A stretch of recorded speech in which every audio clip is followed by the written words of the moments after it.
I refused my husband to see his daughter when she was born. My husband has this best friend, Anna. They've been friends for a long time and dated years ago, mutually deciding that it's best for them to remain friends. I've had no problem with this relationship until now. On the day that I gave birth, Anna's brother got into a car accident, and my husband got a call from her in the middle of the night.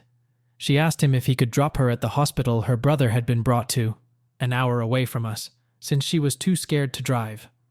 My husband agreed, quickly told me what he was going to do, and rushed out. A few hours later, I started to have contractions and called my husband, but he didn't pick up. After multiple tries, I gave up and called my dad, who drove me to the local hospital. I was so scared of giving birth alone, since I've had about 3 miscarriages and 1 stillborn, and my husband had promised me that no matter what, he'd be there for me. But guess what? He wasn't. We called him multiple times while I was going into labor, and when he finally picked up my dad's call, I was already in the process of giving birth. He said that he had misplaced his phone in the chaos, and my dad informed him that no matter how fast he would drive, he was going to miss the birth of his child.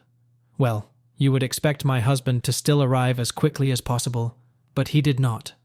He assumed that, if he was already late, it wouldn't matter if he arrived ever later. When he finally arrived, our daughter was already 5 hours old, and they had already moved me to the maternity ward. When he arrived to my room, I refused to let him see our baby because I was so high on emotions and was shaking when I saw him. I didn't want my husband being late to negatively affect my time with the baby and wanted her birth to be a happy time. My husband was annoyed by this and told me repeatedly to allow him to see her, so I told him to stand by the window and held the baby up so he could see her. Still filled with emotions, I said to him that I wanted him to leave now and that he'd be allowed to interact with our daughter when we're both well and out of the hospital. I also sprouted out something about the idea of divorcing him. He started apologizing and defended himself by saying that Anna's brother was in serious critical condition and that Anna needed him. Though Anna's parents were there, she was not that close with them, and she was in an unbearable state. I told him that, although I understood that Anna needed him, that I thought it was unforgivable that he put the birth of his daughter on the second place. My husband was clearly shaken by my comments and agreed to leave. However, later Anna called me and said that I was being controlling and that she had never met someone as cruel as me for not letting a father see his baby.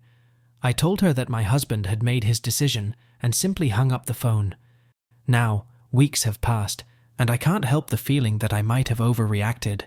I am not sure how to feel now that I'm depriving my baby of both her parents being together. For now, I allow my husband to see our daughter for a few hours each day, but do not allow him to stay at home.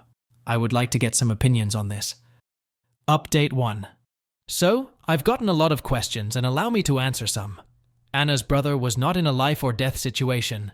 He had serious injuries, but most were concentrated on his legs and arm. He was unconscious for a short while, but regained consciousness before they took him to the hospital. Anna was not alone as she was with both her parents, who managed all the hospital stuff. My husband was simply there as a emotional support for Anna.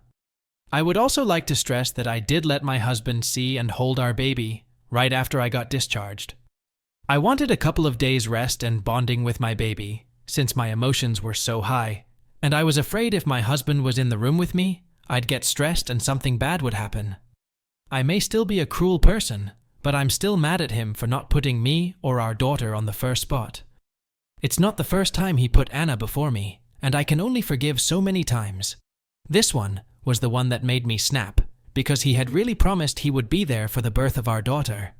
I was so scared to hold my baby because of my past experiences, and was paranoid that the minute I touched her, something would happen to her. I only had my dad, but he wasn't in the delivery room, which made me feel very alone in that moment. I would also like to point out that we both knew the baby was due any time, so I don't understand why my husband didn't have his phone close to him. We even tried reaching out to Anna, and she didn't pick up either. After my dad told him that I was giving birth, and they already knew that Anna's brother was going to be all right, his priority wasn't even to come to the hospital. He spent that time making sure that Anna was okay and stayed with her for several more hours. I would also like to point out that I'm not preventing him from ever seeing his baby. He literally saw her a few days later when we were discharged and safely at my dad's home. I didn't think an additional few days would make much of a difference, as he clearly didn't prioritize seeing his daughter if he had time to stay with Anna. I'm not even angry about the fact he went to see Anna. I'm angry that he didn't think we were a high priority to rush back to. What if my baby was born stillborn again? He had no way to know, since he and I didn't have any contact after I gave birth. Really, these things just make it impossible for me to forgive him. Update 2. So, the divorce is probably going to happen. My brother is looking at lawyers for me. In the midst of this whole mess, I realized I never checked up on Anna's brother to see how he was healing, so I called him, and he said that he was doing well and would be out of his wheelchair soon. He asked about me and the baby, and how I was doing with the breakup, and if I was okay with my husband and Anna. Taken aback by his words, I asked what he meant, and what he said to me made all of this click. He kindly informed me that he and Anna's parents thought that my husband and I had already broken up when I was 7 months pregnant, and that Anna and him were dating again. He showed up at the hospital as Anna's boyfriend, which is why they didn't bat an eye that he was there, and not with his pregnant wife. Her brother's procedures were done well before the afternoon, so I don't know what my husband and Anna were doing for all those hours, but I don't even want to know. I confronted my husband with what I had learned, and he didn't even bother to deny it anymore. He just said that he felt we had drifted apart, and I was no longer the same.